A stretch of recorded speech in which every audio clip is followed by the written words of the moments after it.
let us come to our next topic, ideal solution. Let me tell you what are the conditions of a solution to be ideal. The solution must obey Raoult's law. The solution must obey Raoult's law, that is Pa equal to Pa naught into chi A and Pb equal to Pb naught into chi B. Delta H mix must be equal to 0. What is delta H mix? It means no energy evolved or absorbed during what? During the change in vapor pressure. And delta V mix is also equal to 0. It means no expansion or contraction is taking place on mixing. So this is the curve for pure liquid PB. This is the curve for pure liquid B, and the partial pressure of B varies from 0 to 1. It means what? Chi B equal to 0 to chi B equal to 1.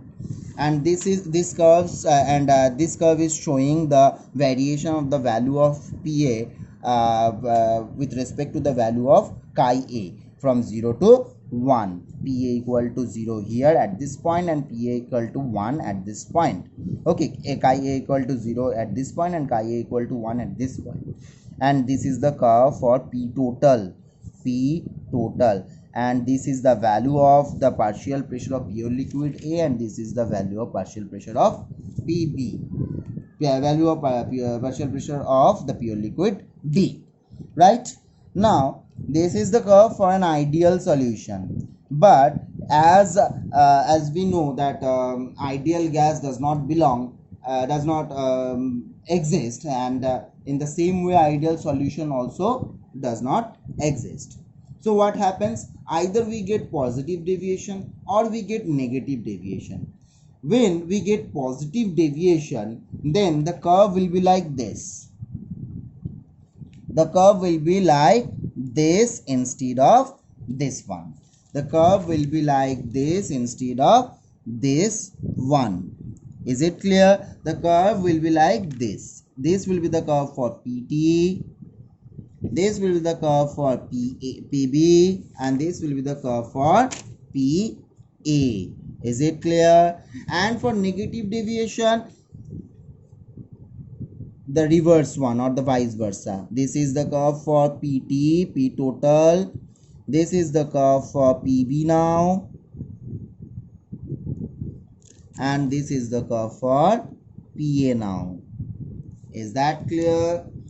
Now let me tell you what are the conditions or what are the changes when an ideal solution changed into non-ideal solution, or the conditions for a solution be non-ideal solution. Non-ideal solution. In case of positive deviation, PA is always greater than Pa naught into chi, and in case of negative deviation, PA will always less than Pa naught into chi A, and same in case of PB and PB naught. For such solutions, for the solutions which shows a positive deviation, delta H mix is always greater than 0 and delta V mix is always greater than 0. But in case of negative deviation, delta H mix less than 0 and delta V mix less than 0. Some examples of ideal solution is the mixture of benzene and toluene. Example of an ideal solution is benzene and toluene. Example of a solution showing positive deviation is ethanol and water. And an example which shows negative deviation is chloroform CHCl3 and acetone CH3COCH3.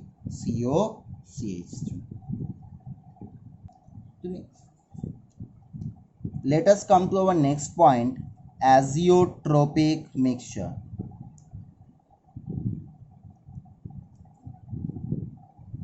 Azeotropic mixture. What is an azeotropic mixture? Azeotropic mixture is a combination of two liquids which boils at a particular temperature, like a pure liquid, and distills over in the same composition. It means what?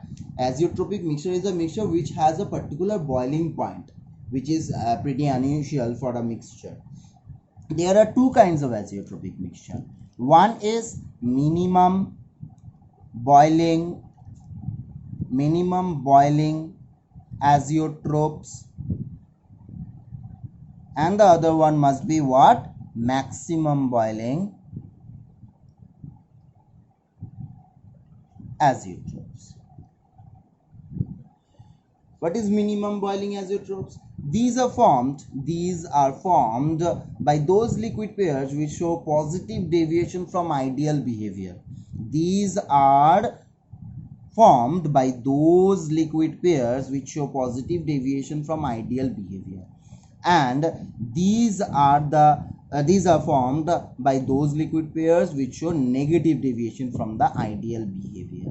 Okay, negative deviation, positive deviation, and negative deviation. So minimum boiling, and one other point to be remembered: in case of minimum boiling azeotropes, the boiling point of the mixture is less than either of the components, and in case of maximum boiling azeotropes, the boiling point of the solution is higher than either of the components.